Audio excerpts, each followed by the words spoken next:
اگر کل صبح اٹھ کر آپ کو پتہ چلے کہ ایک اور جنگ کا آغاز ہو چکا ہے، کیا آپ تیار ہیں؟ ایران اور اسرائیل کے درمیان بڑھنے والی ٹینشن صرف سیاست نہیں، یہ ایک ایسا وقت ہے جو آخری زمانے کی نشانیوں میں سے ملتا ہے۔ یہ صرف ایک خبریں نہیں ہیں، یہ خوفناک حقیقت کا پیغام ہے جو ہم سن رہے ہیں کہ روز ایک نئی خبر ہمیں ملتی ہے کہ جنگ کا آغاز ہو گیا، جنگ شروع ہو گئی ہے۔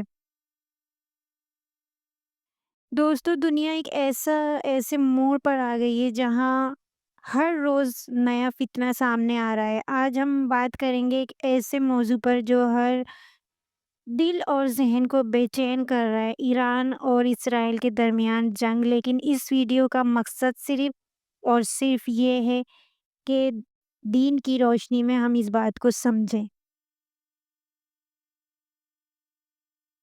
دنیا جو ہے جنگ کی طرف کیوں جا رہی ہے؟ ہر وقت نئی ٹینشن، نئے حالات، یہ سب ایک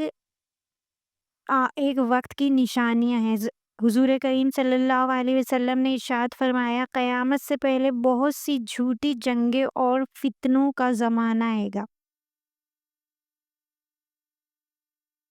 اور دنیا کے مختلف کونوں میں چلنے والی لڑائیاں اور اصل میں ہمیں یاد دلاتی ہیں کہ قیامت قریب ہے اور ہمیں تیار رہنا چاہیے۔ امت کو اس حالات سے کیا سیکھنا چاہیے؟ ظلم، فساد، معصوم لوگوں کا قتل، یہ سب دیکھ کر مسلمانوں کا دل رو پڑتا ہے، لیکن اللہ تعالیٰ نے قرآن میں فرمایا، اور جب تمہیں تکلیف ہو تو صبر کرو، بے شک اللہ صبر کرنے والوں کے ساتھ ہے۔ یہ سورہ بقرہ کی آیت ہے۔ اور یعنی ہر مسلمان کا فرض ہے کہ وہ ان حالات میں کیا کرے کہ وہ دعا کرے، صدقہ دے زیادہ سے زیادہ، اور آپس میں اتحاد رکھیں، آپس میں جڑ کر رہیں، اتحاد رکھیں، اور ضرور صبر جو صبر کرنے والے ہیں ان کو اللہ تعالیٰ ساتھ دیتا ہے، اور توکل اللہ پر رکھیں کہ اللہ تعالیٰ مدد کرنے والا ہے۔ پھر دجال کا فتنہ اور آخری زمانہ، جس کا ذکر ہم سن چکے ہیں۔ نبی کریم صلی اللہ علیہ وسلم نے دجال کے فتنے کے بارے میں بھی ہمیں وارن کیا، ہمیں بتایا۔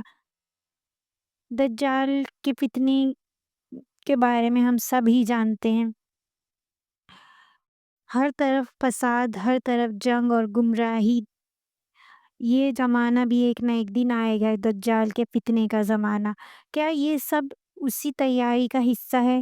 یقیناً ہمیں ہر نئی خبر کو آخرت کی روشنی میں سمجھنا ہوگا، اور ہمارا عمل کیا ہونا چاہیے ان حالات میں، ہمیں کیا کرنا چاہیے، ہمارا عمل کیا ہونا چاہیے۔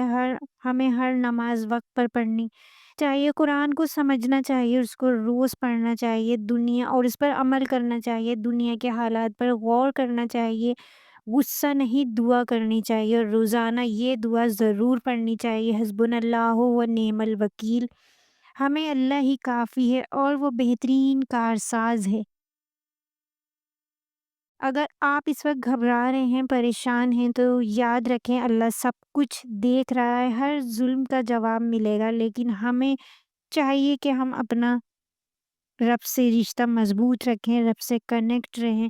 اور آخر میں یہ کہوں گی کہ ویڈیو پسند آئے تو لائک کریں، اور اس ویڈیو کو شیئر کریں، زیادہ سے زیادہ لوگوں تک میرا یہ پیغام پہنچائیں، اور میرے چینل کو سبسکرائب کریں تاکہ نئی آنے والی تمام ویڈیو آپ تک پہنچ جائیں، اور اس ویڈیو کو صدقہ جاریہ کی نیت سے شیئر کریں۔ اللہ تعالی ہم سب پر رحم فرمائے اور ہمیں اللہ تعالیٰ کے حکم کے مطابق زندگی گزارنے کی، نبی کریم صلی اللہ علیہ وسلم کے بتائے ہوئے راستوں پر چلنے کی توفیق عطا فرمائے۔ آمین۔